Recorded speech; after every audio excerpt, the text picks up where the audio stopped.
Madame, monsieur, bonsoir. Ravi de vous retrouver comme chaque dimanche soir en direct sur Canal Algérie pour parler football. Dans votre émission sportive, donc, c'est l'heure du foot au sommaire de ce 10e numéro de la saison. On reviendra malheureusement une nouvelle fois. Commence notre émission avec de mauvaises nouvelles et ce décès tragique survenu hier soir, donc hier après-midi, au stade de Habib Bouakkal d'Oran. Donc, le joueur Sofiane Loukar est décédé donc après, suite à un télescopage, une mauvaise chute. On en parlera, Rabbi Rahmo, Inch'Allah. On est évidemment très triste après cette nouvelle. Après, donc, ensuite, on décortiquera donc, la liste de Jamel Belmadi pour la CAN avec ses 28 joueurs retenus par le coach national. La CAN qui se tiendra bel et bien au Cameroun à partir du 9 janvier prochain.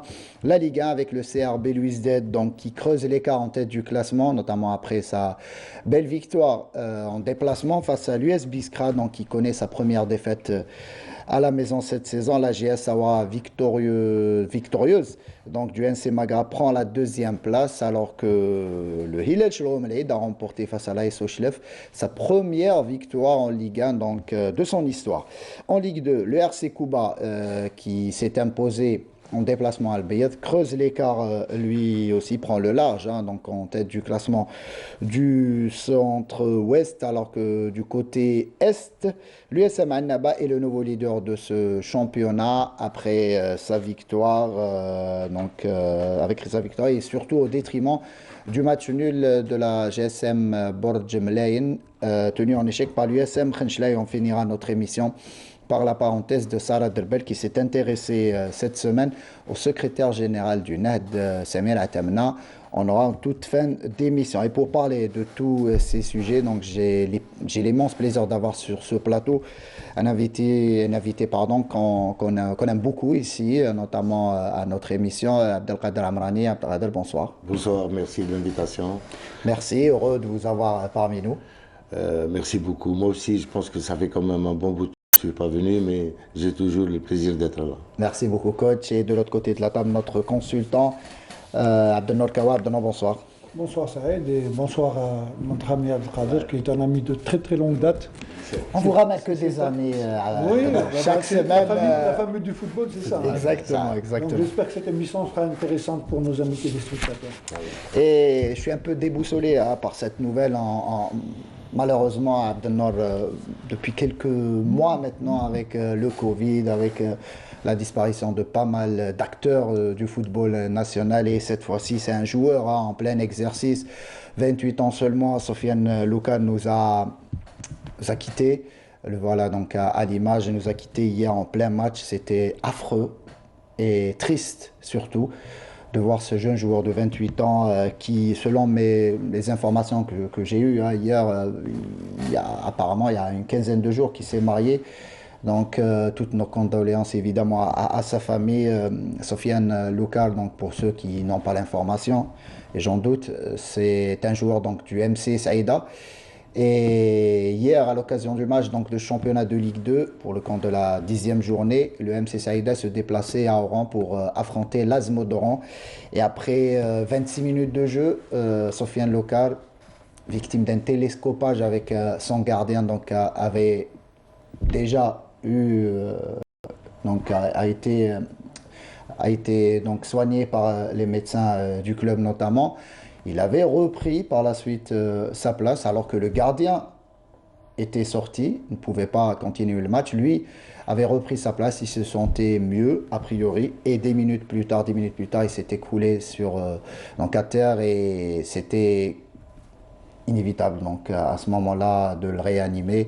Selon donc le site de la Ligue nationale de football amateur, ça parle d'un traumatisme crânien, notamment après ce télescopage avec le gardien, alors que certaines informations tout d'abord parlaient d'une crise cardiaque. En attendant donc le verdict de l'autopsie, évidemment, Abdelnour, on est triste, et c'est pénible de commencer une émission sportive avec ce genre d'informations, de nouvelles. Bien sûr, ça a été une année noire, comme vous l'avez dit. Pas mal d'anciens joueurs, de dirigeants, d'arbitres sont décédés cette année, que ce soit du Covid, de maladies. Et là, comme ce fut le cas hier du joueur Loukar, C'est évidemment très triste hein, de voir un jeune disparaître de la sorte.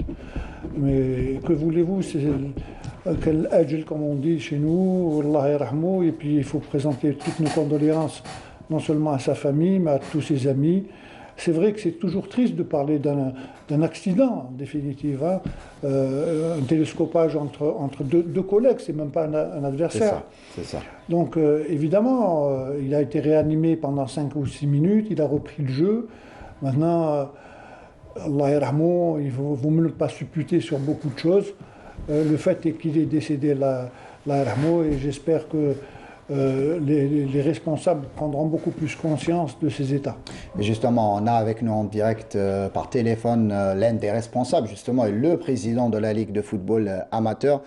On l'avait invité pour être avec nous sur le plateau, mais il s'est excusé puisqu'il était justement, il est de retour de Saïda, de la ville de Saïda, pardon, où il a assisté donc à l'enterrement de Sofiane Loukar. Monsieur Ali Malek, est-ce que vous m'entendez?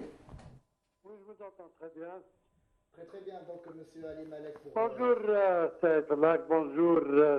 J'ai cru reconnaître la voix de M. Kawa. Exactement. Donc, Allô? oui, on vous entend. Donc Abdelnour Kawa, notre consultant, est présent, alors que en compagnie notamment de l'entraîneur, donc Abdelkader Amrani. Ali Malek, donc une première question. Vous êtes de retour donc de la ville de Saïda. Parlez-nous un petit peu. Déjà, on voudrait revenir sur ce qui s'est passé lors de ce match, lors de ce tragique incident et cette disparition donc de Sofiane Loukar.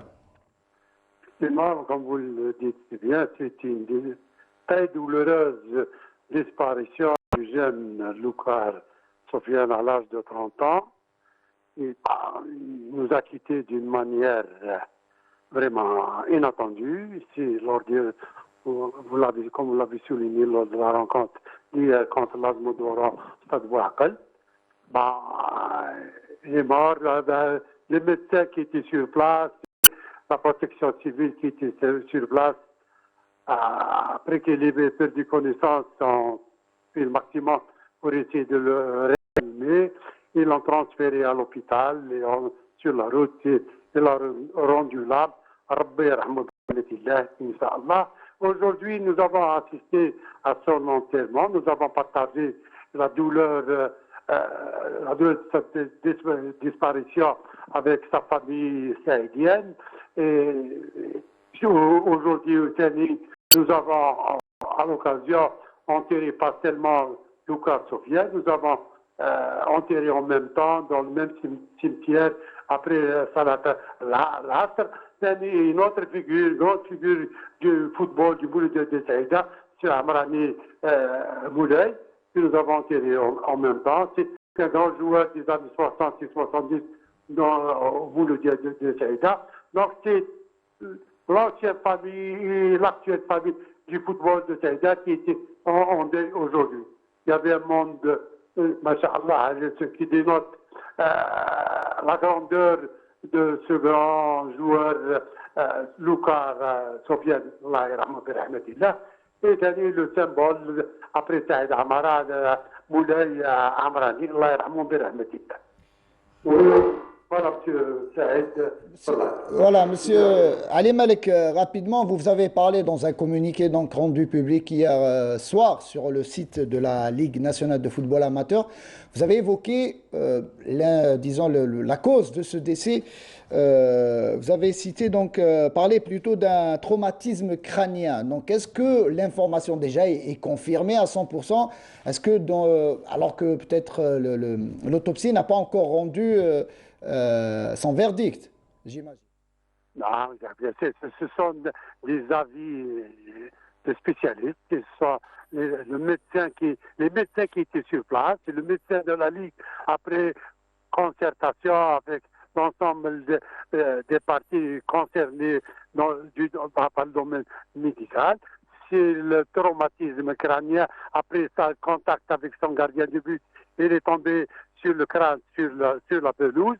C'est cela qui a provoqué ce traumatisme. Puis, on ne le sait pas par la suite qu'est-ce qui s'est passé. c'était une hémorragie ou pas.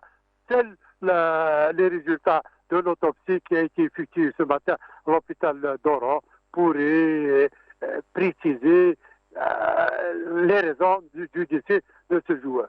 Normalement, si ce n'était pas la chute sur le terrain,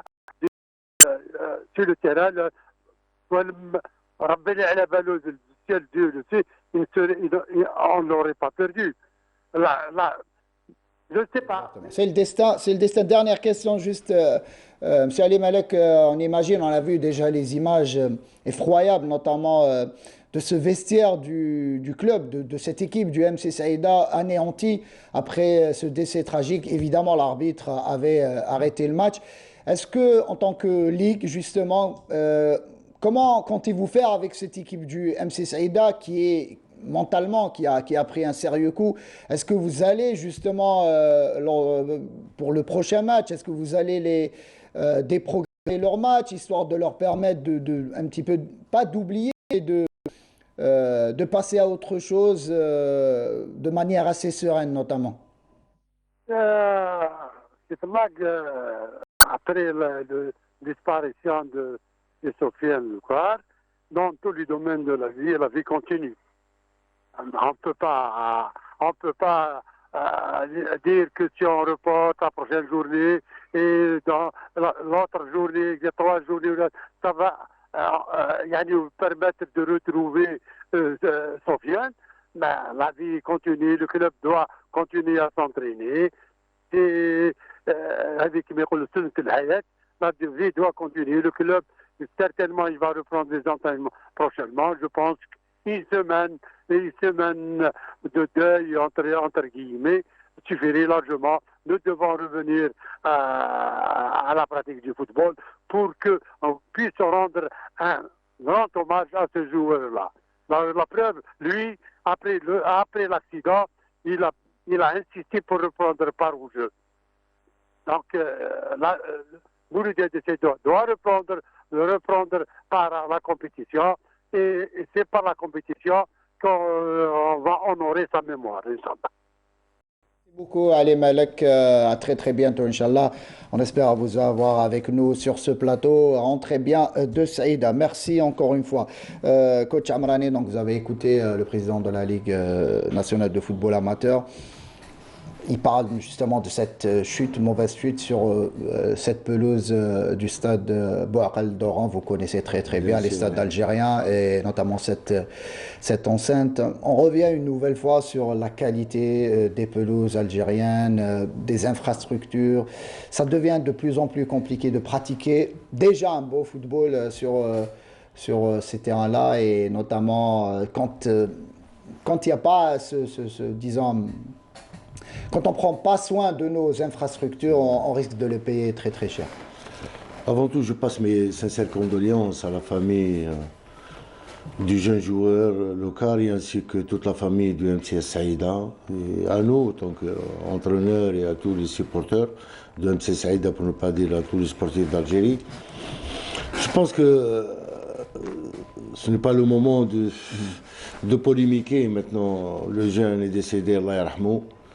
On a toujours parlé de... C'est pas pour polémiquer, c'est pour éviter d'autres malheureux incidents. Il y a une chose qui est très importante parce que actuellement, j'ai entendu M. Melek, c'est vrai qu'on parle d'un traumatisme crânien, d'autres parlent d'une crise cardiaque, etc. Mais le plus important, c'était quand même le point que vous venez quand même de citer, quand on parle d'état du terrain. Et je me rappelle aussi le cas de Guesmi Hussein, au stade de 1er novembre à Tizi Ouzou. Il y a pas mal d'autres joueurs. Automatiquement, je pense que l'état du terrain, monsieur, il est catastrophique, il est beaucoup plus dangereux pour l'état de santé des joueurs. Moi, je connais pas mal de joueurs qui sont... qui a eu des tendons d'Achille arrachés à cause du tartan. C'est beaucoup plus de béton.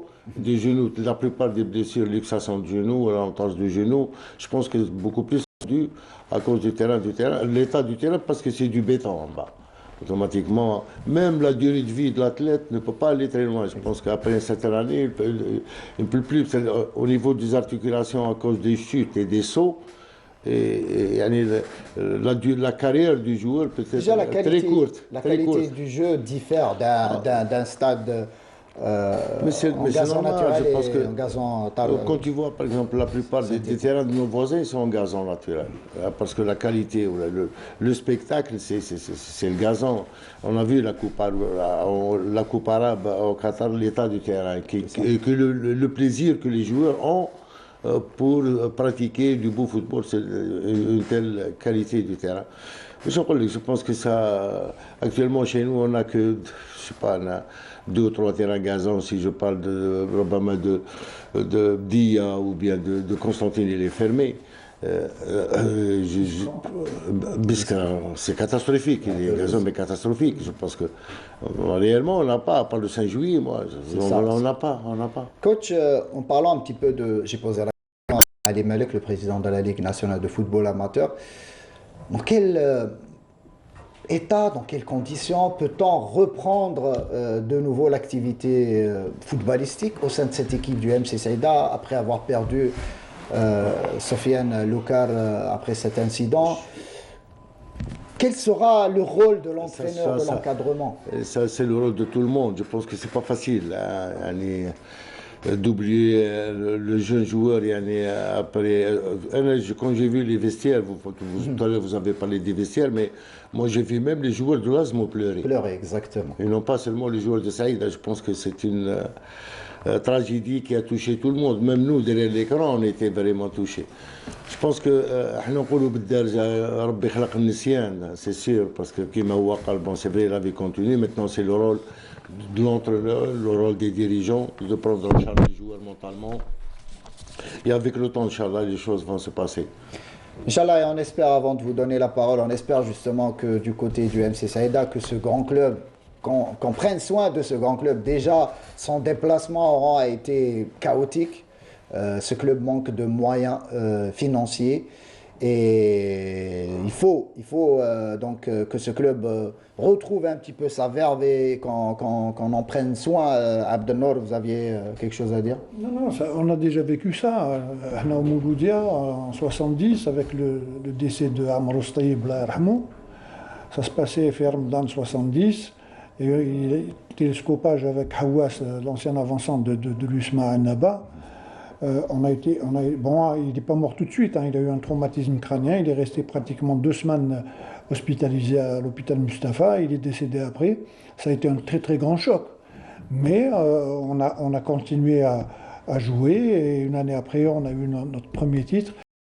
Je me mets un peu à la place des joueurs puisqu'on a déjà vécu ça.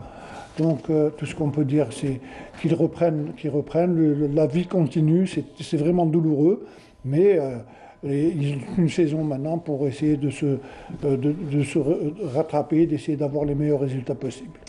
Rabbi Rahmou Sofiane Loukar, une nouvelle fois, donc nos sincères condoléances à toute sa famille ainsi qu'à toute l'équipe, le club donc, de Saïda et la ville ainsi que ses supporters. Donc.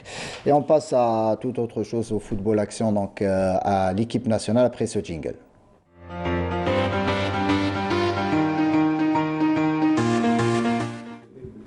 Oui, Abdelkader.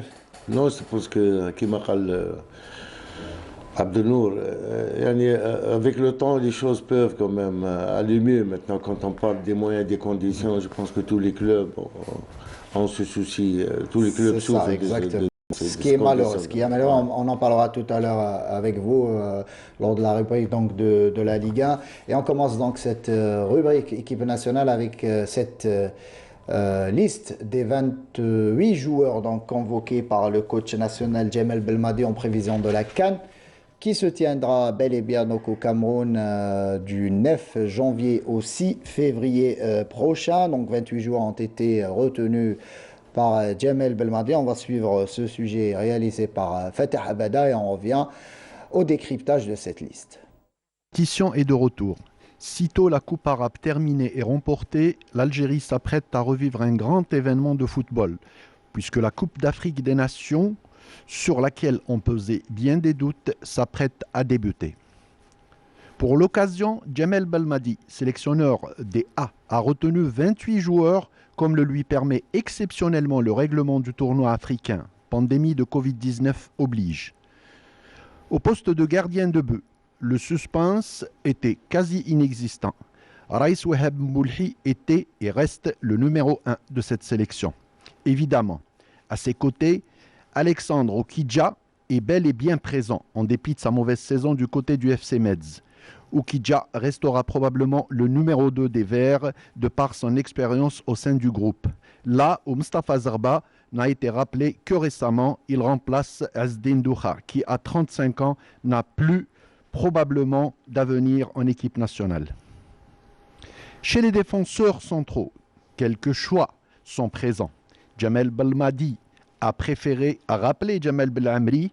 Et bien là, même si il n'est plus forcément certain d'être titulaire, à la différence d'un Issa Mandi qui reste indiscutable. Abdelkader Badran, évidemment de la partie. Et c'est aussi le cas du jeune Mohamed Amin Tougaï. À 21 ans, il représente le futur de l'Algérie aux yeux de son sélectionneur. Et sa bonne coupe arabe joue probablement pour lui. Enfin, Mehdi Taharat est bel et bien dans la liste. Son profil très grand de taille, pouvant être utile à son coach pour une entrée en jeu. A noter que Taharat est préféré à Ahmed Touba qui ne disputera donc pas la CAN. Du côté des latéraux, enfin un choix fort de Belmadi a probablement eu de l'impact sur l'ensemble de la liste, puisque le poste d'arrière droit est triplé. Ainsi, la santé incertaine de Youssef Attal, qui est présent, conduit à voir à la fois Houssine Ben Iyada et Reda Hleimia, qui étaient titulaires en l'absence de Attal. À gauche, Rami Ben Sebaini est évidemment indiscutable et il sera suppléé par la grande révélation du trophée arabe, Elias Chetti. Pas de Fares ni de Abdellaoui qui n'a quasiment pas joué la Coupe arabe. Aucune surprise donc à ce poste.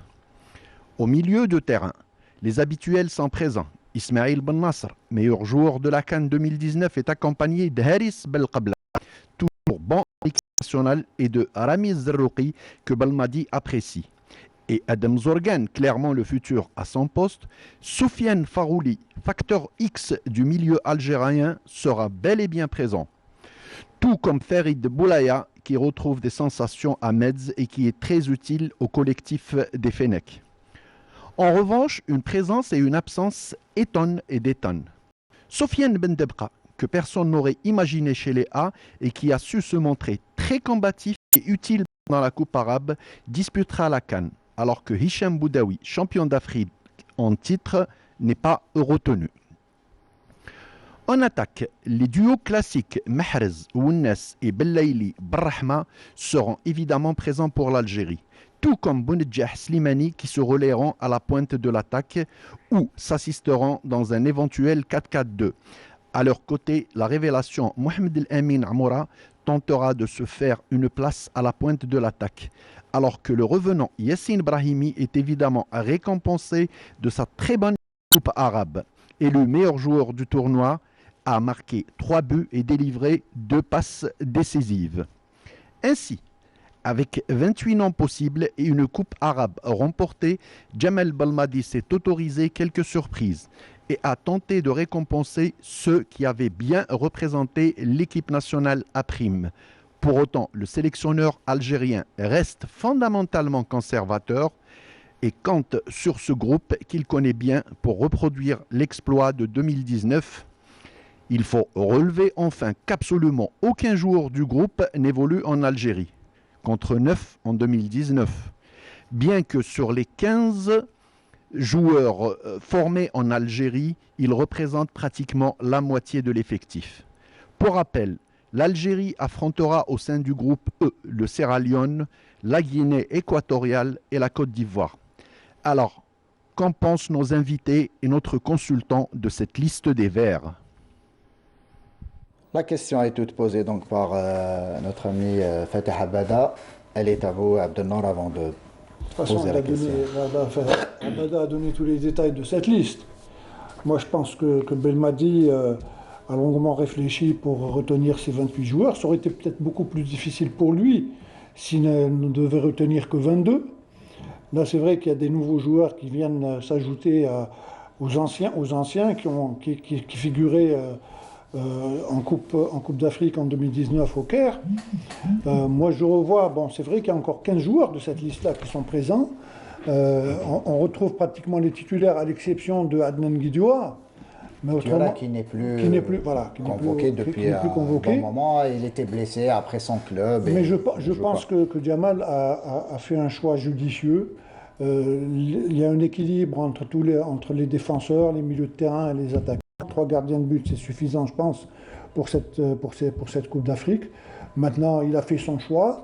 Je pense qu'avec cet effectif, on pourra éventuellement revenir avec une deuxième coupe, Inch'Allah. Deuxième coupe de suite, hein, puisque ce sera la troisième. C'est tout le mal qu'on peut se souhaiter. Hein. Maintenant, on est devenu un peu exigeant, mais je pense qu'on a quand même assez de ressources pour pouvoir aller jusqu'au bout. Abdelkader Amrani, votre avis déjà sur cette liste? Je pense que c'est la stabilité et la continuité. On voit presque le même effectif, si c'est d'avoir ajouté certains joueurs qui ont joué la Coupe arabe et qui se sont émergés à l'image de Chati, à l'image de Ben Debra, Ben Ayada aussi. Je pense qu'il a fait une bonne prestation en cette Coupe arabe. Et avec l'effectif déjà qui existe, je pense qu'il a quand même le choix, ça c'est sûr et certain. Moi je pense qu'avec cet effectif, je pense qu'on a le choix. Il a le choix et aussi je pense que l'équipe peut mieux faire. Je pense qu'avec cet état d'esprit, parce que ce qu'on a dans cette équipe, c'est cet état d'esprit. On a un bon état d'esprit du groupe. L'état d'esprit de vainqueur, hein, désormais on a nos matchs pour les gagner. C'est ça qui est important, c'est ça qui a fait la différence en Coupe arabe, c'était le mental. Hein. Le mental, on a cru durant tous les matchs jusqu'au temps additionnel, même au niveau de la prolongation. Je pense que le Mexique, maintenant, je vois que les joueurs convoqués, pour moi, c'est un bon choix. C'est le choix qui était. Justement, vous avez parlé des joueurs qui ont émergé lors de la Coupe arabe, les Cheti, Ben Debka, Brahimi, Ben Ayada qui a confirmé son regain de forme, justement. Ça prouve aussi que le coach national suit de très très près ces joueurs et ce n'est que logique que ces joueurs font leur retour en sélection en prévision de cette CAN. Je pense que le travail de Boumadi, c'est un travail de groupe. Je pense que soit lui, soit Bouguera, je pense qu'ils sont complices. Complices dans le choix des joueurs, ils sont complices même dans le style de jeu de cette équipe. Je pense que la philosophie est la même entre l'équipe A et l'équipe. C'est la même philosophie, c'est la même politique, et ça, ce qui est très important. Je pense que des fois, quand on entend Bouguera parler, je pense que c'est presque le même langage que Jamel. Et là, vous voyez que c'est une complicité, c'est un travail de continuité. Le plus important, et c'est bon pour l'équipe nationale, parce que Inch'Allah, dans l'avenir, on aura quand même des jeunes comme ils ont cité Tougaï, ou là, ils ont cité Mrizeg, ou Zorgan aussi, il fait partie parce qu'il a déjà joué avec les A maintenant. Ceux qui arrivent, ils peuvent aussi espérer avoir leur place. Exactement. En parlant aussi des joueurs qui ont émergé à la Coupe arabe, donc, vous faites bien de me rappeler Tougaï évidemment. Yassine Brahimi, loin de la sélection nationale depuis presque un an, si ce n'est plus. Qui retrouve donc le groupe pour cette Coupe d'Afrique des Nations, lui qui a réalisé une excellente Coupe arabe, élu meilleur joueur de ce tournoi, donc ce n'est que logique que Yassine retrouve. De toutes les façons, Jamal a été clair à ce sujet-là, hein, non seulement concernant Brahimi, mais concernant la majorité des joueurs. Jamal ne convoque pas uniquement pour convoquer, ce n'est pas pour faire plaisir à tel ou tel joueur, c'est au niveau du rendement, et je pense que Brahimi, déjà la saison passée, a déjà prouvé, même si c'est au Qatar, qu'il a encore qui fait partie des meilleurs joueurs qui jouent dans le championnat qatari. Et cette année, et bien sûr avec les matchs qu'il a fait au niveau de cette Coupe arabe, il a prouvé qu'il pouvait revenir en équipe nationale, et c'est ce que Jamal a fait. Donc je le redis encore une fois, sur le choix des joueurs, Jamal ne convoque pas uniquement pour convoquer. Il y a un profil. Et ce profil-là, si jamais ce profil rentre dans sa vision, le joueur est appelé. Donc voilà. En parlant des joueurs qui ne sont pas appelés, même s'il n'y a pas énormément de surprises, mais la grande surprise demeure la non-convocation, notamment de Boudaoui, donc Hicham Boudaoui, qui n'est pas retenu par le coach national pour cette coupe d'Afrique, pardon, alors qu'il faisait partie donc de la liste élargie. On aurait aimé écouter les explications de Jamel Belmadi sur ses choix. Il n'y a pas eu de conférence de presse. Malheureusement, lui qui est à Doha, donc qui va attendre l'arrivée de l'équipe nationale, plutôt des joueurs, donc demain, lundi. Si on doit spéculer, messieurs, sur cette non-convocation, on peut parler aussi du positionnement du joueur à l'OGC Nice. Et Jamel Belmadi, on a parlé de ce positionnement qui le satisfait pas peut-être en sélection nationale surtout puisque en club Boudaoui joue quasiment ailier, pas ailier droit mais sur le côté droit alors qu'en sélection excentré, exactement, alors qu'en sélection Jamel Belmadi préfère le jouer quasiment dans l'axe du milieu du terrain. Est-ce que vous pensez que c'est en raison justement de ce positionnement que le coach Jamel Belmadi ne l'a pas non. Personnellement non, je pense pas. Je pense pas parce que jouer dans l'axe au milieu de terrain, parce qu'il joue avec un 4-3-3 ou 4-1-4-1, automatiquement, le plus important c'est le placement du joueur et le travail qu'il fait durant le match, sur le plan offensif, la transition offensive, défensive, l'effort qu'il fait. Il peut le perdre soit au couloir, mais maintenant, pour être un joueur de couloir, il faut quand même avoir des joueurs quand même qui sont capables de faire des beaux centres, des cas rapides, mais il est rapide, Boudaoui aussi, je pense. C'est vrai que le rôle du joueur au milieu diffère un petit peu du joueur excentré, mais ça c'est un choix. C'est vrai que l'entraîneur a fait son choix maintenant. Et parce que moi je connais, il y a des joueurs qui peuvent être... moi j'ai vu Brahim jouer à gauche, jouer à droite, jouer au milieu de terrain. Je pense qu'à un certain moment, il y a des joueurs qui sont capables de jouer polyvalent à droite ou excentré. Bon, c'est un choix de l'entraîneur, je pense que la réponse est chez lui. En attendant d'avoir sa réponse, on peut parler aussi des non-convoqués, des autres non-convoqués à l'image de Touba, qui faisait partie des dernières listes du Jamel Belmadi, mais pour cette CAN, il a été donc mis de côté et remplacé par Tougaï. Donc, on peut parler d'un choix logique compte tenu de la performance de Tougaï, 22 ans à la Coupe arabe. Mais bien sûr, Tougaï maintenant, non seulement il est convoqué en équipe A, je crois que c'est sa première, et c'est un joueur d'avenir. Moi je pense que Touba a encore une très grande marge de progression, et ça va être pratiquement le futur défenseur central de l'équipe nationale, s'il continue à jouer de la sorte. Donc, moi, pour revenir un peu au choix de Jamel Belmadi, vous avez cité Boudaoui, c'est vrai qu'il y a encore beaucoup de joueurs. Mais là, il y a 28 joueurs, il a fait son choix en fonction des besoins pour cette Coupe d'Afrique spécifiquement. Et je pense qu'il a très bien réfléchi à ce sujet. Et si jamais ces 28-là sont présents, c'est qu'il a bien réfléchi bien avant, puisque vous dites qu'il n'a pas fait de conférence de presse. C'est vrai, mais tout a été arrêté. Ce n'est pas de l'improvisation. Donc, comme je vous l'ai dit tout à l'heure, on n'appelle pas un joueur pour l'appeler ou pour lui faire plaisir. Donc, moi, je pense que ces 28 joueurs sont les joueurs actuellement qui conviennent au plan de jeu de Jamel Belmadi. 3 latéraux droits convoqués par Jamel Belmadi dans cette liste, c'est normal. Oui. Benaïada, bien sûr, maintenant, est-ce que... Attal et Hlaimi. Bien sûr, bon, maintenant, on sait que Attal... Éventuellement, s'il est en pleine forme, il pourra continuer sur sa lancée jusqu'à, Inch'Allah, la finale et pourquoi pas le titre. Maintenant, on a vu il y a le risque, voilà, il y a le risque de blessure. Voilà. Donc moi, je pense qu'il y a des doublures à chaque poste. Bon, à droite, il y en a 3, mais au niveau central, il y en a 4 ou 5, et il y a 2 défenseurs latéraux gauche. Bon, maintenant, comme je vous l'ai dit, on ne peut pas... on va voir en fonction du jeu. Maintenant, est-ce qu'il va utiliser Attal, ensuite éventuellement Benaïada ça dépend du jeu et ça dépend du style qu'il va y avoir. Et ça dépend des matchs. Des matchs, exactement. Bien sûr.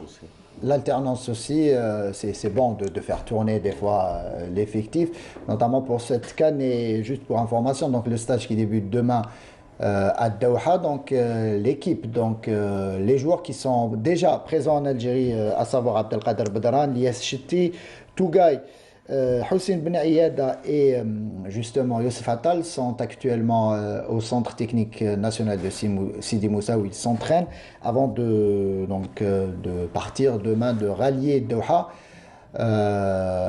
Et l'équipe nationale, donc plutôt le vol spécial, fera une escale du côté de Paris pour récupérer les autres joueurs. Manqueront à l'appel là pour ce premier jour de stage Riyad Mahrez, Saïd Barrahma, Adam Zorgen et Mohamed Reda Hleimia, ces 4 joueurs donc ne pourront être là que pratiquement vers le 2 ou 3 janvier prochain puisqu'ils sont retenus par leur club, sachant qu'en Belgique et en Angleterre on joue toujours en cette fin d'année 2021 et sachant aussi que la FIFA, puisqu'au départ, suivant les règlements de la FIFA, les joueurs devaient être à disposition de la sélection nationale 15 jours avant le début du tournoi. Sauf que la FIFA, ce matin, a envoyé une correspondance aux sélections à la CAF, donc et la CAF a saisi les sélections participantes à cette CAN, leur informant que les clubs européens avaient eu, peut-être on va parler avaient eu gain de cause puisqu'ils ont la possibilité de garder leurs joueurs jusqu'au maximum le 3 janvier.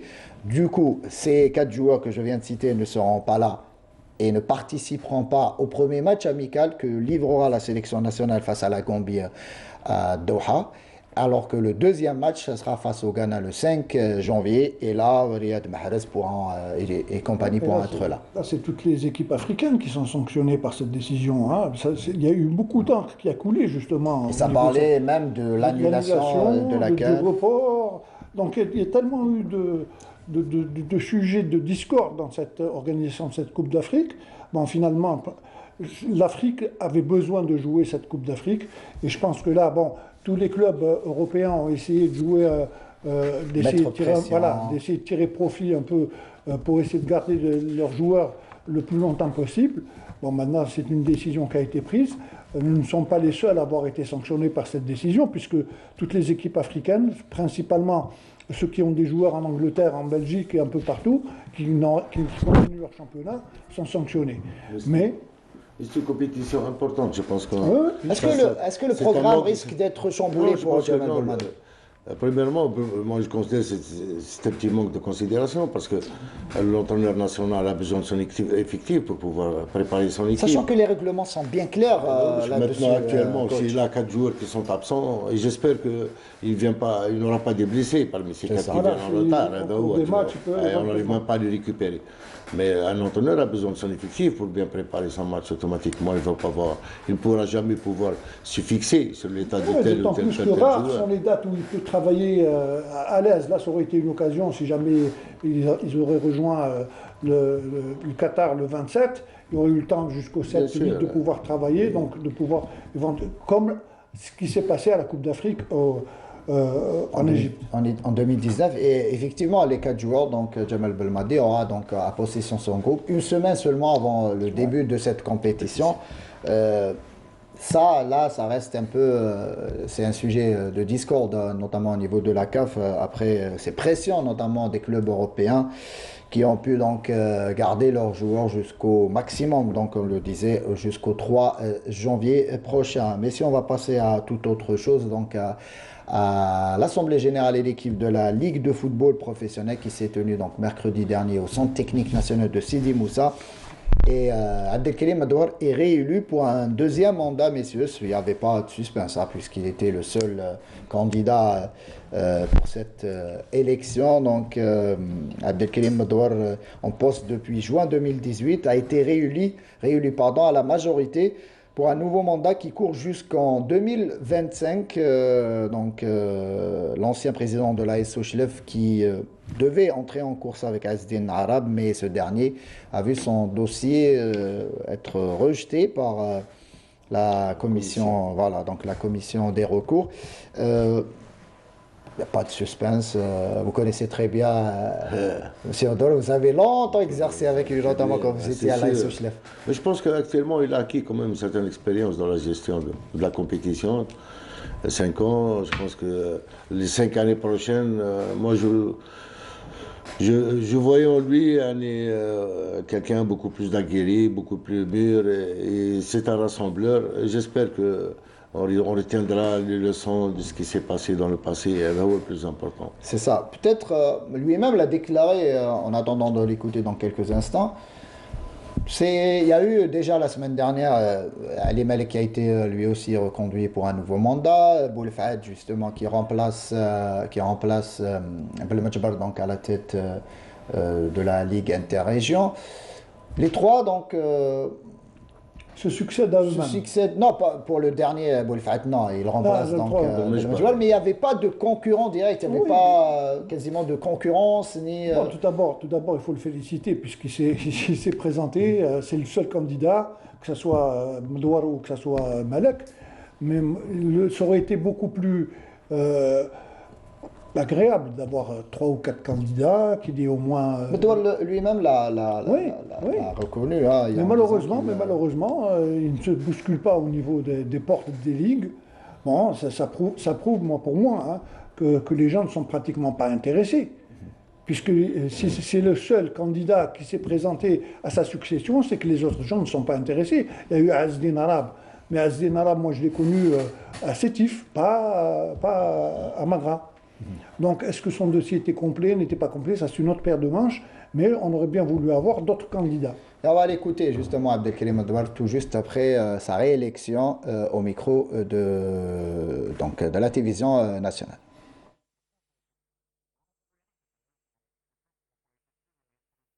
Ligue de football professionnelle qui nous ont honorés par leur présence. 23 membres sur les 25 qui composent cet AG étaient présents et m'ont fait de nouveau confiance. Il y a eu consultation pour ce vote, soit il se fait par main levée ou à travers les urnes, mais les membres de l'AG ont choisi la première option et c'est ce qui s'est passé. J'aurais aimé voir d'autres candidats pour me concurrencer.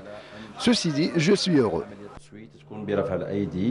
Il aurait aimé avoir d'autres candidats mais c'est comme ça. Donc lui, félicitations il succède à lui-même exactement. Donc un énorme chantier l'attend là aussi avec la programmation. Beaucoup d'entraîneurs, vous-même peut-être, vous avez décrié la Ligue, notamment en ce qui concerne la programmation par le passé. Il y a des moments où il y a des matchs qui sont reportés, d'autres non. Des fois, tu fais un déplacement en Afrique et tu reviens, tu joues après un jour ou deux jours après, tu joues un match officiel. Je pense qu'il y a eu quand même certaines programmations que soit les entraîneurs, soit les clubs ont quand même réclamé. Mais j'espère que cette année, les choses vont aller mieux, dans le sens où elles soient étudiées. Et si on programme, on n'annule pas.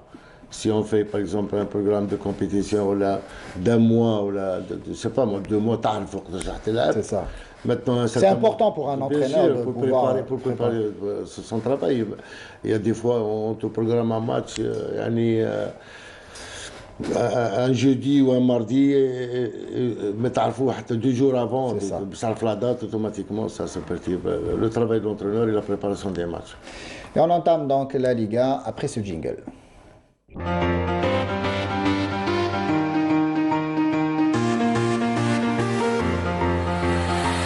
Et donc la 9e journée de Liga s'est disputée vendredi, donc toute la journée a eu lieu donc vendredi dernier, histoire de laisser du temps au club de préparer la 10e journée qui est prévue pour ce mardi. On commence notre journée, cette journée avec le match. On peut parler d'un choc puisque l'US Biskra, qui réalise un excellent début de saison, recevait à domicile l'équipe du CR Belouizdad et Biskra a été piégé à domicile. On va suivre ce sujet réalisé pour nous par Ben Qaidia Smail. C'est en conquérant que le leader, le Shabab Riyadi de Belouizdad, s'est rendu chez son dauphin, l'US Biskra, avec une ferme volonté de prendre les 3 points. D'ailleurs, durant cette première mi-temps, il n'y aura pas beaucoup d'occasions de la part de Biskra qui a subi la furia des visiteurs. Il faudra attendre le temps additionnel pour voir ce coup franc de Nser permettre à Kedded de marquer l'unique but de la rencontre après 4 minutes de temps additionnel, ce qui énervera les locaux et on revoit le but de Keddad qui permet au Shabab de Belouizdad de rentrer avec cet avantage au vestiaire. Mais après une longue contestation de la barre des éléments de l'US Biskra. En deuxième période, on assistera à peu près au même scénario avec un pressing constant des visiteurs. Et il faudra à chaque fois que Ben Cherif repousse l'échéance face à Biskra qui n'aura pas eu beaucoup d'occasions, si ce n'est ce coup de tête qui est passé à côté, un coup de tête de Hicham Mokhtar. Les occasions se suivent et se ressemblent avec beaucoup de maladresse, il faut le dire, du côté de Belouizdad qui aurait pu corser l'addition face à la défense de Biskra. Et là, Ben Cherif a dû son salut à la transversale, alors que Dadaj se montrera maladroit dans cette ultime occasion de but. Victoire du leader qui conforte son fauteuil. شفت الناس كاع كانوا اكسيتي والله يعني بصراحه نقول لهم ان شاء الله ربي يعطينا واحد العقل. حنا نشكروا لي زاربيت كي نربحوا كي نديروا وكذا. واش دار الاربيتر اليوم؟ واش دار باش نتقلقوا؟ غلطات ممكن سوء تفاهم هو ولا صاحبه ولا مي ماشي الاربيت اللي يربح بالسكره. باش نكونوا شويه عاقلين، مش كل دوره نحصلوا في فلان. إلا ماشي الاربيتر لونترينور ولا ماشي لونترينور فلان ولا اللي ضيع ضربة جزاء ولا لا. مقابلة فيها 90 دقيقة. أنا نظن باللي بصفة عامة كان يعني اربيتراج نورمال كوريكت وما انفلونساش في الريزولتا باش نكون يعني صريح، باسكو حنا العرب اشاك فوا كي يكون نتيجة سلبية عندنا زوج عباد اللي نطيحوا عليهم وهما الحاكم والمدرب. اليوم جو بريفير نخلص انا اي واحد. على الفوز الرابع على التوالي رانا في الديناميكيه تاع النتائج ايجابيه رانا نحققوا فيها الحمد لله، ماغري النقائص اللي جينا بهم اليوم ما كانتش سهله ضد فريق الوصيف تاعنا اللي راهو وصيف والمومو، وارضيه ملعب لازم نقولوها بلي ما تصلحش للفريقين. يعني سي دوماج فريمون بور دو زيكيب لي تاع لا ليغ بروفيسيونال يلعبوا في ملعب كيما هذا، اللي نظن بلي حنا درسنا خطه اللي لعبنا بها والحمد لله تكلفت بتسجيل الاهداف، كنا قادرين نسجلوا الاهداف الحمد لله. اللاعبين مشكورين، جينا للفوز، جينا لثلاث نقاط الحمد لله حققناهم ان شاء الله، اللي راح تخلينا نحضروا لقاء الديربي ان شاء الله يوم الثلاثاء ضد اتحاد العاصمه في اريحيه ان شاء الله. Ce qui a retenu mon attention, c'est cette déclaration assez directe et franche de l'entraîneur de l'US Biskra, Youssef Bouzidi Abdelnol, qui critique ouvertement ses joueurs en disant qu'il n'y avait pas lieu de contester notamment les décisions de l'arbitre, et quand on perd, c'est pas systématique à chaque fois plutôt de viser l'arbitre ou... Non, mais j'avais suivi toute son interview. Là, à un moment donné, il a dit bon. Pour moi, si on avait fait match nul, ça aurait eu un goût de victoire. Donc il a dit aujourd'hui, le CRB a été supérieur. C'est vrai qu'ils ne se sont pas créés beaucoup d'occasions. Ils ont une balle arrêtée où ils ont mis le but. Mais comme tout à l'heure, on est en train de discuter en aparté. C'est vrai que ce qu'on est en train de voir maintenant, le CRB, quand ils marquent un but, tout de suite, ils se remettent, ils essayent de défendre au maximum. Bon, c'est une défaite, ce n'est pas une fin en soi. Mais on voit un peu la différence dans la mesure où le CRB, on sent que le CRB est une équipe qui est à l'aise non seulement au point de vue technique, mais aussi au niveau de la gestion du club. Biskra, il ne faut pas l'oublier, que depuis le début de saison, ils sont en train de souffrir énormément. D'ailleurs, à un moment donné... Malgré leur bon début de saison sur le plan sportif, au niveau interne... Ils avaient fait une grève contre l'USMA, d'ailleurs, c'était et actuellement, ils sont en train... quelques joueurs également qui ne sont pas contents. Bon, j'espère que Biskra, maintenant, va pouvoir régler tous ces problèmes et essayer de rester dans le groupe de tête. Coach, sur le CRB, cette victoire importante en déplacement face à Biskra. Même que je peux dire que l'année dernière, je pense que Biskra était la bête noire. Ils ont battu le CRB en championnat et en coupe. Automatiquement, il y a cet esprit de revanche de la part des joueurs de CRB. Mais moi, je retiens une chose qui est très importante, ce qu'il a dit l'entraîneur maintenant. Ça, c'est très important parce qu'à un certain moment, quand les joueurs pensent beaucoup plus à réclamer, ils ne pourront jamais se concentrer sur le jeu, ils ne pourront jamais développer le jeu qu'ils souhaitent avoir ou bien d'arriver à égaliser ou d'arriver au but. Je pense que c'est ça le problème qui se pose actuellement. C'est une mauvaise habitude, coach. Tous les joueurs. Et pourtant, les joueurs qui contestent ont un carton jaune, un avertissement qui les prive du prochain match. Mais le joueur, quand il est en baisse de forme, il va passer beaucoup plus de temps à parler que à jouer. Voilà, c'est pour ça que moi je dirais que l'entraîneur a bien dit ce qu'il fallait dire et il a eu le courage aussi de le dire. Est-ce que vous le faites avec vos joueurs? Si, je le fais. Je sais que vous sermonnez vos joueurs jusqu'à même les sanctionner et les écarter du groupe quand il y a contestation, quand il y a un manquement, mais le problème, un comportement antisportif notamment. Une contestation, c'est un match de suspension. Automatiquement, il sanctionne l'équipe beaucoup plus que lui-même. L'équipe, elle est sanctionnée financièrement et techniquement. Parce que quand il y a une contestation, il y a une amende que le paye. En plus de ça, le joueur ne joue pas le prochain match. Et si tu as 2-3 joueurs qui sont sanctionnés, automatiquement, ils mettent l'équipe en difficulté. Et on passe à notre match, celui qui a opposé le Nahd UCND au Mouloudia Club d'Alger, avec ce résumé de Fatah Abada. Rencontre, belle partie, et à l'instant même Nabil Boukhalifa vient de donner le coup d'envoi pour le Mouloudia d'Alger. Je disais donc que les spécialistes disent, nous avons tous vu le match, que le Mouloudia n'a pas dominé, il a juste gagné le match contre l'encontre de cette équipe. C'est une conservation de balle très stérile. Morsli qui va tromper, effectivement il le trompe, attention, Belkhir qui vient de rentrer, et c'est le premier but. C'est le premier but du Mouloudia d'Alger à la 24e minute de jeu.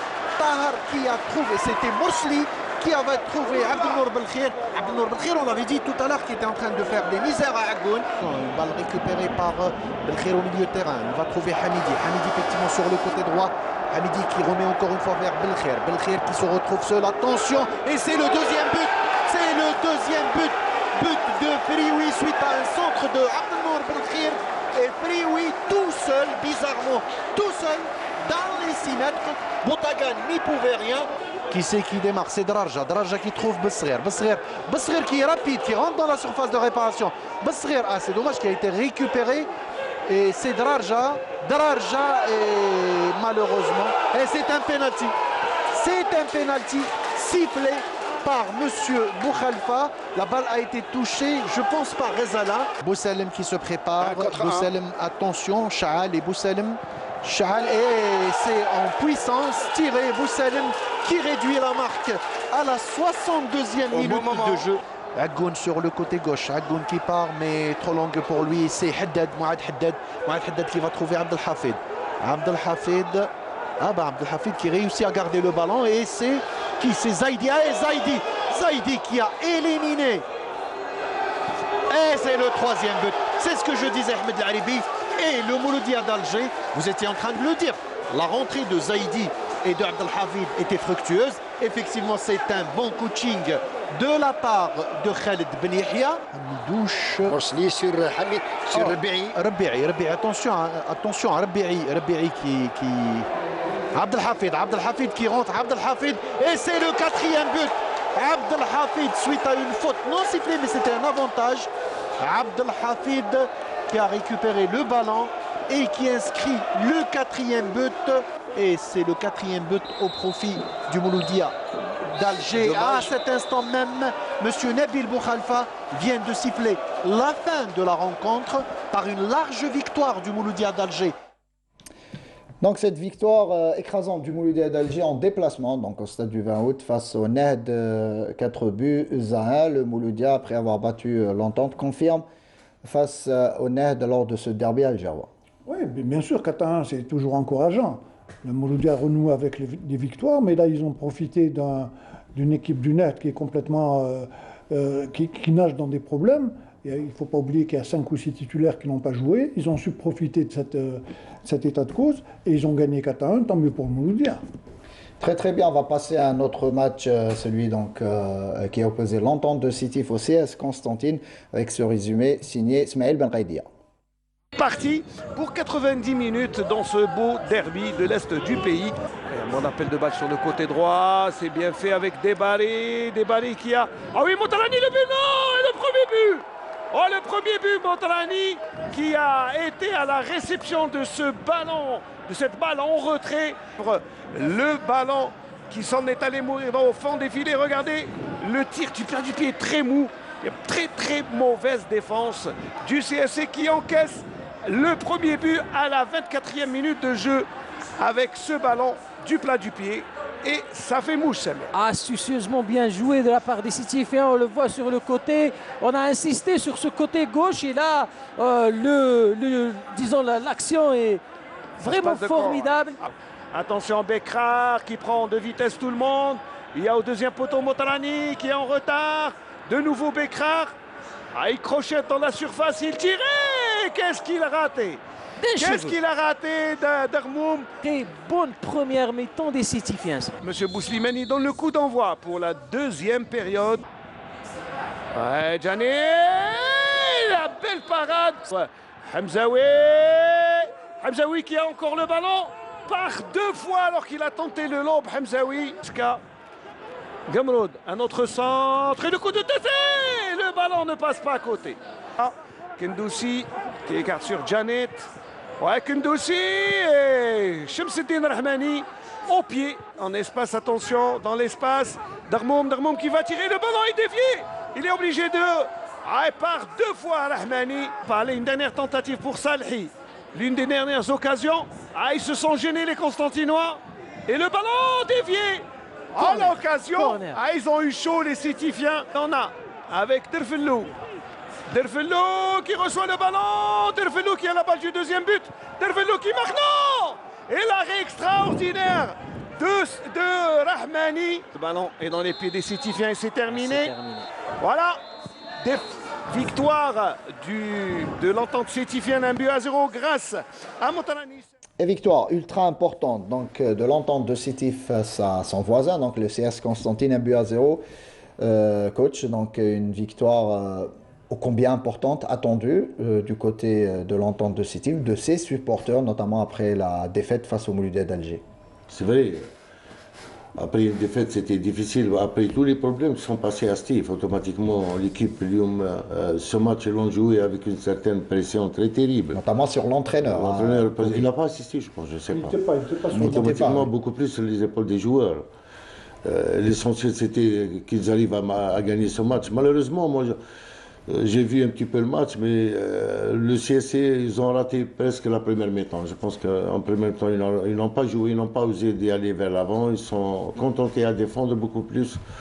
Malgré en deuxième mi-temps, ils ont essayé de revenir au score, mais ça a été un petit peu difficile. Mais dans l'ensemble, vu la physionomie du match, je pense que c'est une victoire méritée pour vous. Le CS Constantine, après, quand même, réalise un bon début de saison. C'est vrai, parce que vous connaissez très bien. Le match de Steve, ils avaient au moins les moyens de faire moins un match nul. Mais pour faire le résultat, il fallait marquer les choses qui ne sont pas arrivées à faire. Et on passe à un autre match, celui qui a opposé la jeunesse sportive de Saoura face au NC Magra. Et là, quand la GS Saoura joue à domicile, c'est quasi pas impossible, mais c'est difficile d'amener le pion à cette équipe de la Saoura qui, à domicile, continue donc d'aligner les bons résultats. Et cette victoire, une nouvelle fois, à la maison face à cette équipe du NC Magra. NC Magra, donc bon dernier cette saison en Ligue 1. Et qui a perdu donc à Bachar 1-0 à Damas. Ouais, ça prouve que ça a été un match difficile pour Saoura. Hein. Magra qui a joué à 10 aussi. Non seulement qui ont joué à 10, mais qui se noient dans des problèmes énormes. Donc, bon, très bonne victoire, c'est sûr, les 3 points sont très importants. C'est vrai que Saoura est toujours pratiquement intraitable à domicile. Maintenant, moi, je suis un peu inquiet pour Magra. Cette année, je crois que ça va être très difficile pour eux de se maintenir. Justement, coach Amarani, cette équipe de la Saoura, que vous connaissez bien aussi, vous l'avez entraîné. Parlez-nous un petit peu de ce secret de la Saoura à domicile. C'est quasiment, c'est rare de trouver des équipes, des clubs algériens qui partenir en échec cette équipe de la Saoura chez elle, et voire même de la battre chez elle. Comment expliquer cette force à domicile maintenant? Non, c'est vrai que je pense que ça se passe beaucoup plus au niveau de la tête. Parce que la plupart des équipes qui partent à Saoura, dans leur tête, ils sont perdants. C'est ça. Automatiquement, ce qui va faire l'affaire de la Saoura. Parce qu'il ne faut pas aussi enlever le mérite qu'ils gagnent chez eux. C'est sûr, c'est sûr. Mais c'est une équipe qui est régulière, qu'on le veuille ou non. Quand je vois les 5 dernières années où la Saoura est toujours parmi le tableau, les 5 premiers, je pense que c'est ça qui est important. C'est une équipe qui est régulière dans les résultats et il y a quand même une certaine stabilité au niveau de la gestion du club. À leur tête, le président qui fait ça, presque tout. Ça, c'est important. Exactement. L'Olympique de Médéa à présent, donc, qui réalise un bon début de saison, a été piégé donc, à domicile par l'équipe du Parado Athletic Club. Cette équipe du Parado, donc, qui n'avait pas joué les 3 derniers matchs puisque ces matchs étaient reportés en raison de la présence de 4 joueurs en équipe nationale A', donc, et donc est parvenu à revenir de Médéa avec ce succès. On va suivre le sujet de Sami Achichou.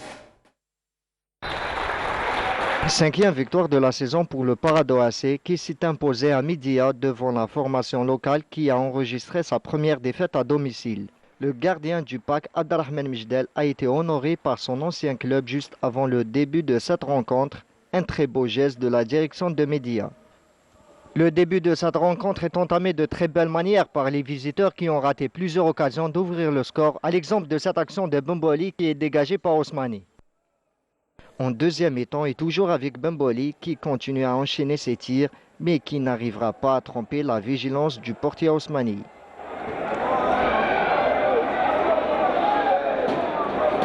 Les poulains de Cherif Ouzani enchaînent les attaques et arrivent enfin à marquer un superbe but par l'intermédiaire de Bozouk 9 minutes avant la fin de la rencontre qui s'est achevée sur un score d'1-0 en faveur des visiteurs.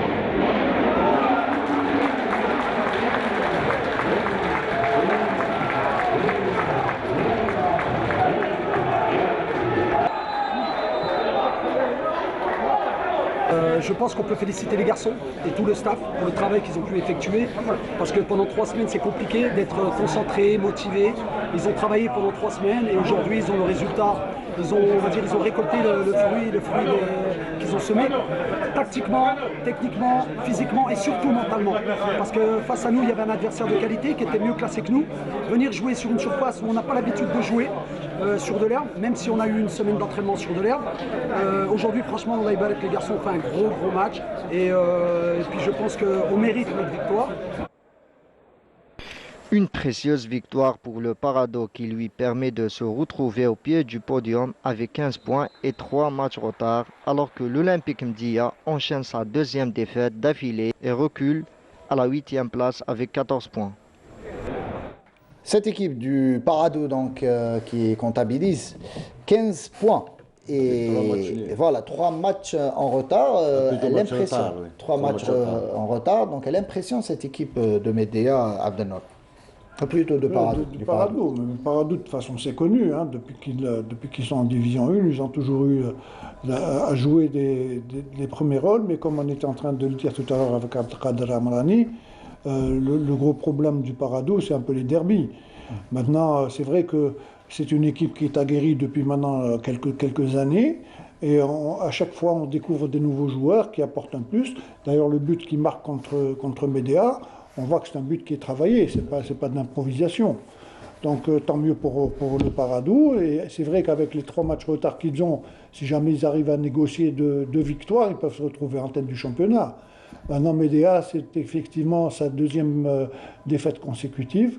Moi, je pense qu'il faudrait qu'ils se saisissent très vite s'ils veulent garder un peu. Ils sont 8e, hein. Ils étaient 2e, 3e, ils se retrouvent... Ils étaient premiers à un moment donné. À un moment donné. Mais là, il faudrait qu'ils se reprennent très vite. Et la GS Kabylie qui enchaîne avec une nouvelle victoire, toujours à domicile, face au RC Relisen. On va suivre le sujet de Sarah Delben. 2e victoire d'affilée pour la jeunesse sportive de Kabylie qui a reçu le RC Relisen au stade du 1er novembre. La première période a vu les Canaries rater plusieurs occasions d'ouvrir le score.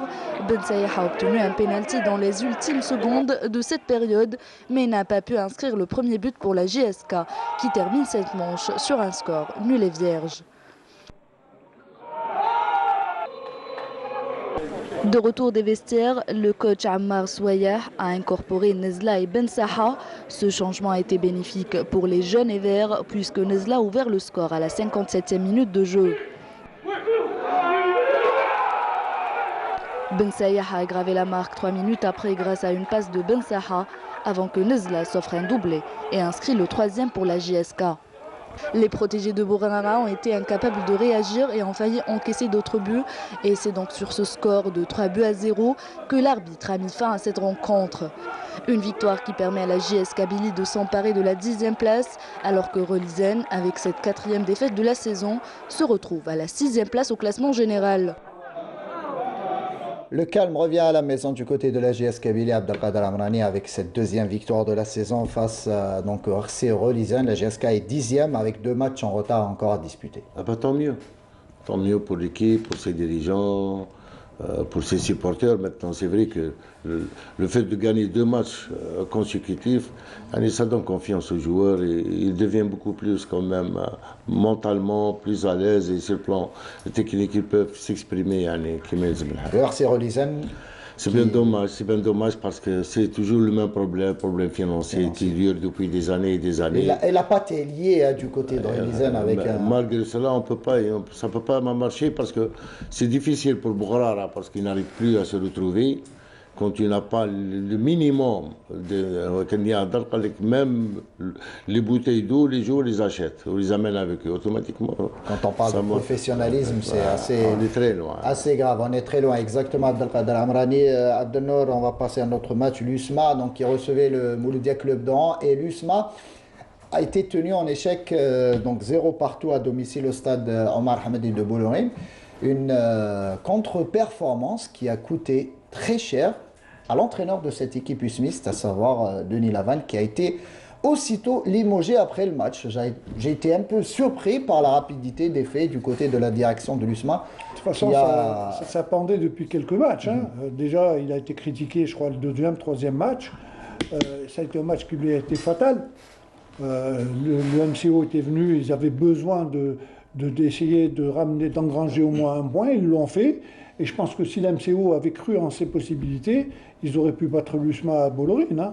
Maintenant, c'est vrai, l'USMA commence un peu à inquiéter. Et bien sûr, quand il y a des contre-performances, c'est le disjoncteur, c'est le fusible, c'est l'entraîneur, comme d'habitude. Et c'est le directeur sportif, Hossein Achou, qui va assurer l'intérim en compagnie de Asden Rahim.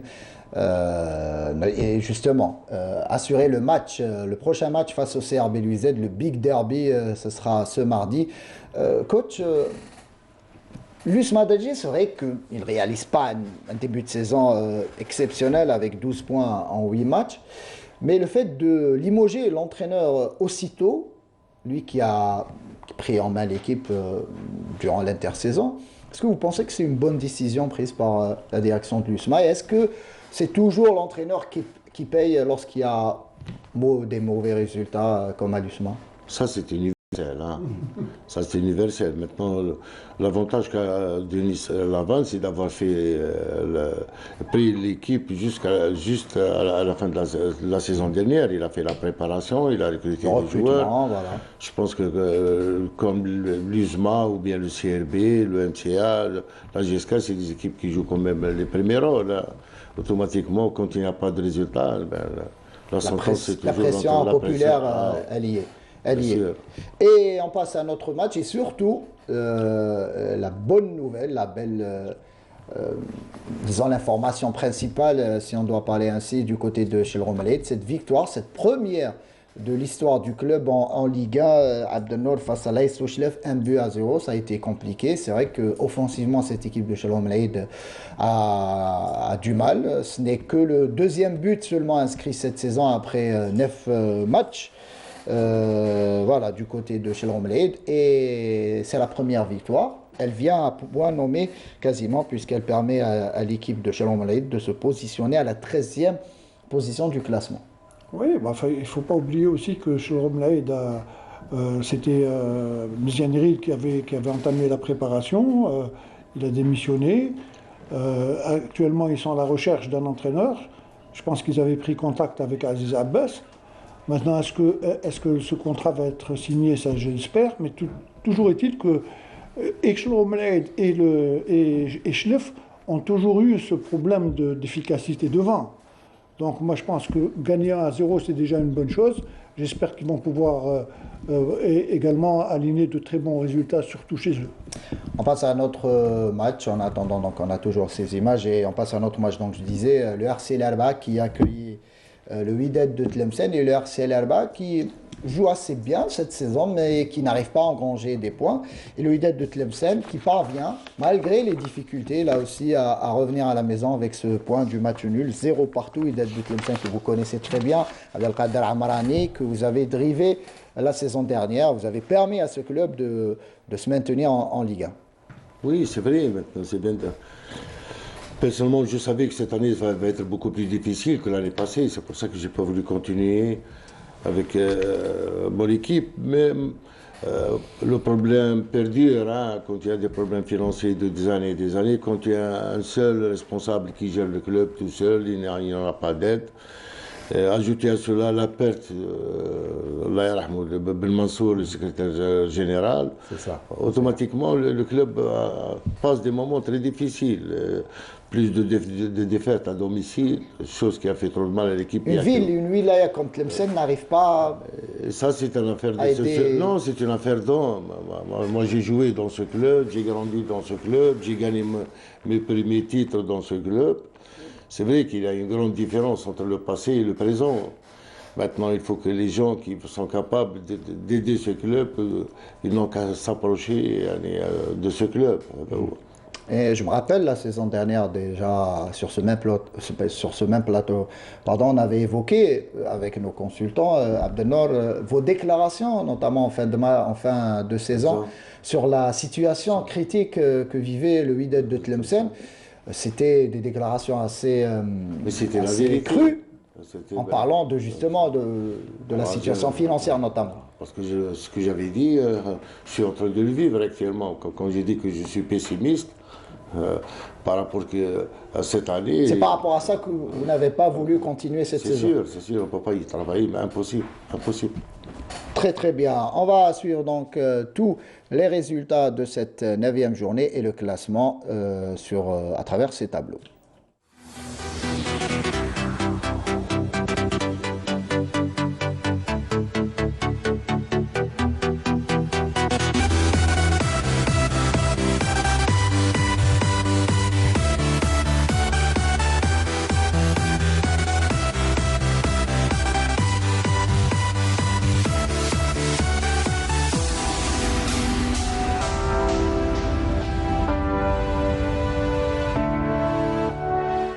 Et la prochaine journée, donc la 10e, se tiendra ce mardi, Abdelnour avec, je le disais tout à l'heure, un alléchant. CRB Belouizdad, USMA, le NEHD, plutôt le CS Constantine aussi qui recevra le NEHD. Pas mal de matchs. Le big match, ça va être CRB USMA, c'est sûr. J'espère que ça va être non seulement un beau match, mais qu'il va y avoir également du spectacle. Ça, je le souhaite.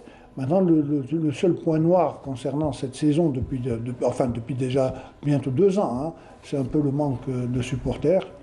J'espère qu'on va aller vers une ouverture des stades.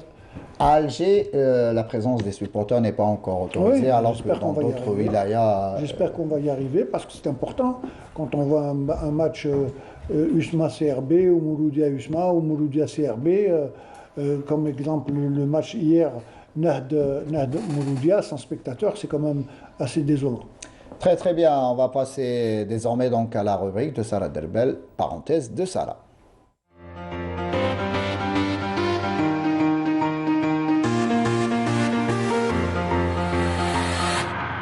Sarah, bonsoir.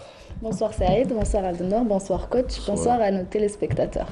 Et cette semaine, vous êtes parti à la rencontre, donc je disais en titre, donc au sommaire plutôt, du secrétaire général du NEHD du Nasr USND, Samir Atamna ou bien Abdelmoumen? Plutôt Abdelmoumen Atamna. Voilà. Donc Samir, c'est son petit nom, d'ailleurs il va le dire tout à l'heure, Saïd. Donc Samir Atamna et Abdelmoumen Atamna était ancien arbitre international. Donc il était arbitre international pendant 26 ans. En fait, il a même travaillé au sein de la commission d'arbitrage. Donc 26 ans consacrés uniquement à l'arbitrage. L'ex-arbitre international a décidé de changer de casquette. Il est le nouveau... Enfin, il a changé, depuis 12 ans, ça aide. Donc en 2011, il a intégré le Nasr USND. Il devait juste remplacer pendant 3 mois, mais il est resté pendant 12 années. Donc on vous laisse le découvrir à travers ce portrait. Moi, j'ai peut-être un don, c'est la psychologie. La psychologie, je l'ai apprise durant ma carrière d'arbitre. Samir Atamna, معروف parce que qu'un ancien arbitre.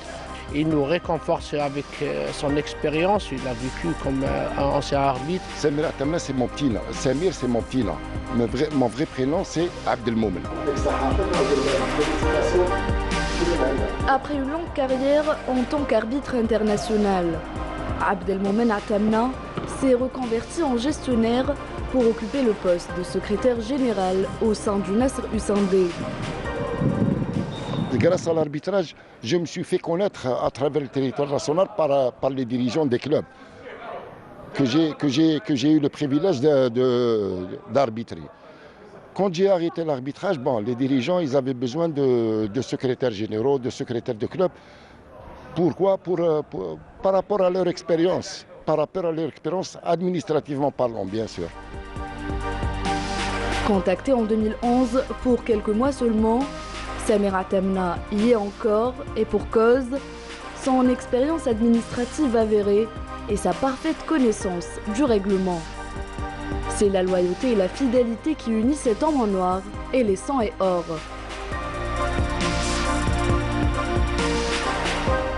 Je suis venu pour 3 mois, vous imaginez, je me retrouve aujourd'hui à la 12e année, je suis honnête.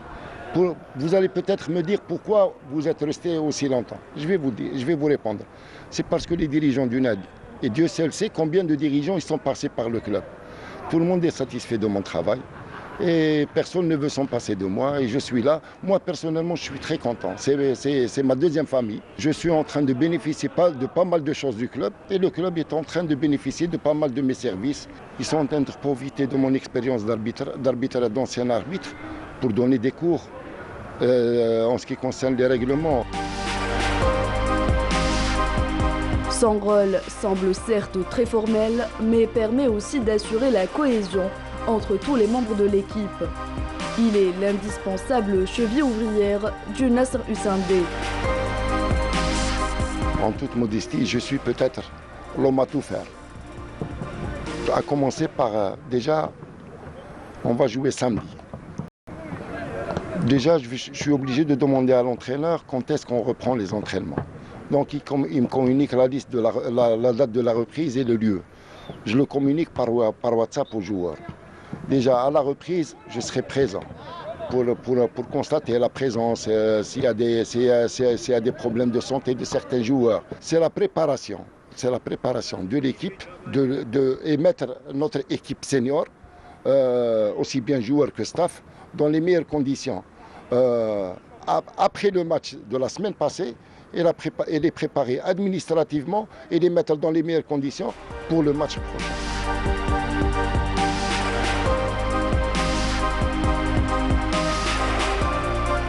Sympathique et aimable, Ami Samir, comme le surnomme la plupart des joueurs, a su tisser un lien de confiance avec l'ensemble de l'équipe. عمي سامر l'un des meilleurs secrétaires en Algérie وين الحاجه اللي تحتاجها يجيبها لك في الوقت. نتمنى له التوفيق ان شاء الله وان شاء الله ربي يطول في عمره. هذا ما كان. الحمد لله احنا معنا في الجروب احنا تساعدنا بزاف في المجموعه باسكو اشاك فوا نلقاوه صباح في الليل الوقت اللي نكونوا اون جروب ما تكون في الدار Samir, il est là, il est tout le temps avec nous, toutes les séances, durant toute la semaine, il est avec nous. Déjà, on programme nous les séances d'entraînement. Lui, il est en liaison avec le directeur du stade pour avoir les créneaux possibles durant toute la semaine. Donc, il fait son travail. Sur le plan administratif, il est là, il convoque les joueurs par WhatsApp. Il est toujours en contact avec les joueurs, avec nous. On est fiers de son travail. Le secrétaire général, c'est le noyau de l'équipe. Son abnégation et son amour pour ce métier l'ont guidé à devenir l'un des meilleurs secrétaires généraux en Algérie.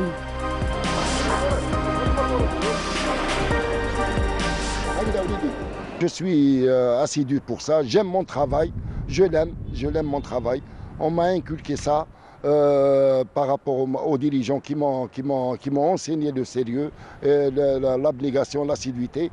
Moi, je suis en train de suivre leur chemin et je le transmettrai, Inch'Allah, à celui qui viendra peut-être un jour. Un grand club comme le NEHD ne se résume pas uniquement aux joueurs et aux entraîneurs.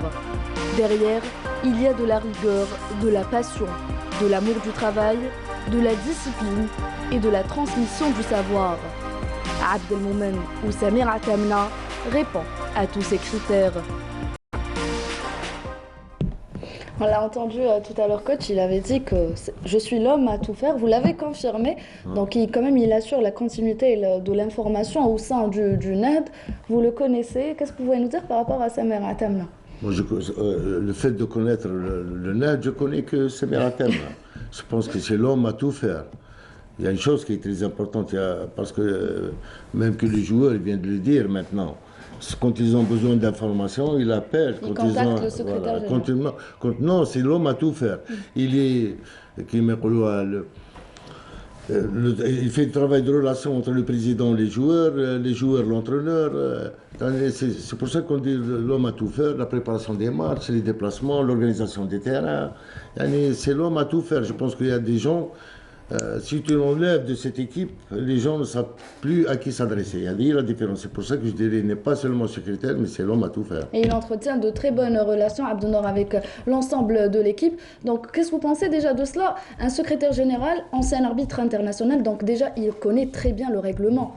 Non seulement ça, mais c'est pas un parvenu. Il n'est pas arrivé comme ça à ce poste-là. Le reportage d'Ada, il est clair. C'est un monsieur qui est en train de tout œuvrer pour que cette équipe puisse fonctionner. Mais le gros problème que le NEHD a aujourd'hui, c'est pas Atamna. Hein. C'est beaucoup plus le problème financier, puisque le dernier match qu'ils ont joué contre... C'est le problème de tous les clubs. Voilà, la majorité des clubs, pas tous les clubs, mais la majorité des clubs qui sont en train de souffrir, mais il y en a qui souffrent beaucoup plus que d'autres. Très bien. La chose qui est très importante. Moi, je tiens à vous remercier d'avoir parlé de ce monsieur, parce qu'il y a des gens qui font tout dans les clubs et qui passent inaperçus. Exactement. Et c'est le but d'ailleurs de notre rubrique. Ça, c'est très important, oui. Ça, c'est très important, parce qu'il faut quand même...